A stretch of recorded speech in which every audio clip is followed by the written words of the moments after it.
আমি তাকেই হেদায়েত দেই, তাকেই রহম করি, তাকেই করুণা করি। সুবহানাল্লাহ। আল্লাহ তাআলা আপনার উপর আমার উপর করুণা করেছেন বলেই তো আল্লাহ তাআলা আপনাকে আমাকে মুসলমানের ঘরে জন্মগ্রহণ দিয়েছেন, ঠিক কিনা? কথা বলেন।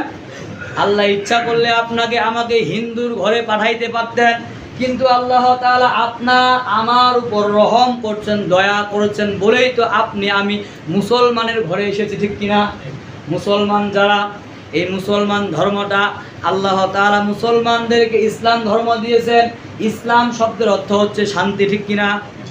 এই ইসলামের মধ্যে কোনো হানাহানি নাই, কোনো কাটাকাটি নাই, কোনো মারামারি নাই, কিন্তু ইসলাম আপনাকে আমাকে মানতে হবে, তবেই শান্তি পাওয়া যাবে, ঠিক কিনা? দেখেন ইসলাম ধর্মটা কত সুন্দর, আল্লাহ তাআলা কত সুন্দর আপনাকে আমাকে দিন ইসলাম দিয়েছেন। যে ধর্মের মধ্যে একটা মানুষ মারা গেলে সুন্দর করে তাকে গোসল করা হয় কি হয় না? সম্মানিত হাজিরিন, অন্য ধর্মের লোকগুলো দেখবেন তাদেরকে বিভিন্ন উপায়ে বিভিন্ন রকমভাবে গোসল করানো হয়, পুরানো হয়, কিন্তু আপনার আমার ধর্ম দিন আল ইসলাম কত সুন্দর দিন ইসলাম।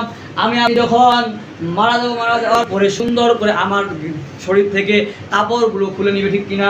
খুলে নেওয়ার পরে সুন্দর করে আপনাকে আমাকে কুসুম গরম পানি করবে, বড়ই পাতা পানি গরম পানি করবে, করার পরে খুশবু মাখা সাবান দেবে, ঠিক কিনা? দেওয়ার পরে আপনাকে আমাকে যেন আমার কানের ভিতরে, আমার নাকের ভিতরে পানি না যায়, সেটা নাকের ভিতরে কানের ভিতরে তুলা দিয়ে, ঠিক কিনা? তবে আলতো করে সুন্দর করে আপনার আমার শরীরের উপরে পানি দিবে, দেওয়ার পরে সুন্দর করে সাবান দিয়ে ধরে দেবে, ঠিক কিনা? কত সুন্দর নিয়ম দেখেন। তারপর করতে করতে আপনাকে আমাকে 3 টুকরা কাফনের কাপড় পরাই দিবে, কত সুন্দর করে আতর মাখাই দিবে, খুশবু দিয়ে দিবে। আবার আপনাকে আমাকে দেখেন কত সুন্দর করে পালকির উপরে, মসজিদের পালকির উপরে সুন্দর করে আপনাকে আমাকে কাঁধে করে নিয়ে যাবে, ঠিক কিনা?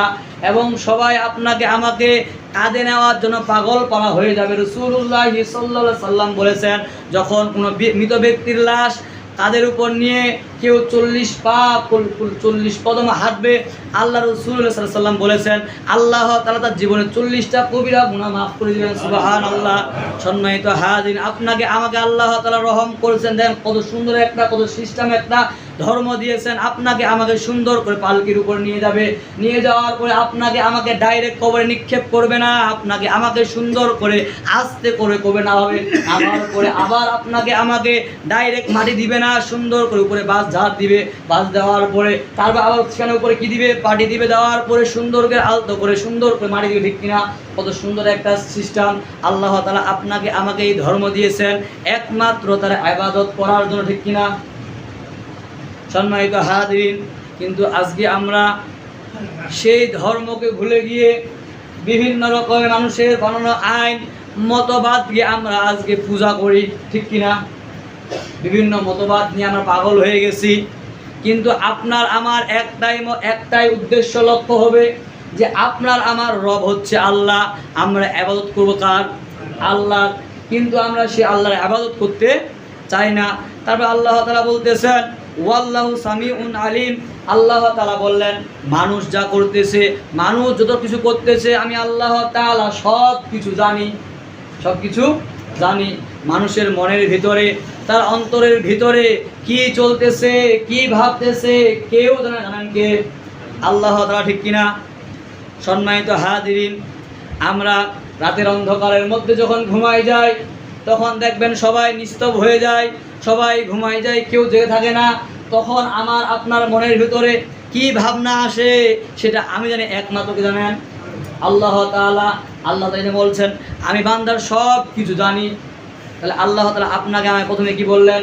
ইয়া আইয়ুহাল্লাযীনা আমানু লা তাত্তাবিউ খুতুওয়াতিশ শাইতান, হে ঈমানদার গণেরা, তোমরা শয়তানকে অনুসরণ করিও না। এখন শয়তান কারা? শয়তান কারা? যারাই মানুষকে মন্দের দিকে ডাকে, অসৎ কাজের দিকে ডাকে, খারাপ কাজের দিকে ডাকে, যারাই দাম্ভিকতা দেখায়, অহংকারী করে, প্রতারণা করে, চাঁদা নেয়, ঘুষ নেয়, সুদ দেয়, এরাই হচ্ছে শয়তান। আল্লাহ তাআলা বললেন যারা ঈমানদার, ঈমান দাবি করবে, এরা এদেরকে অনুসরণ করতে পারবে না। তাহলে আমরা গিয়ে এদের অনুসরণ করব? তাহলে আপনারা আমার কর্তব্য হবে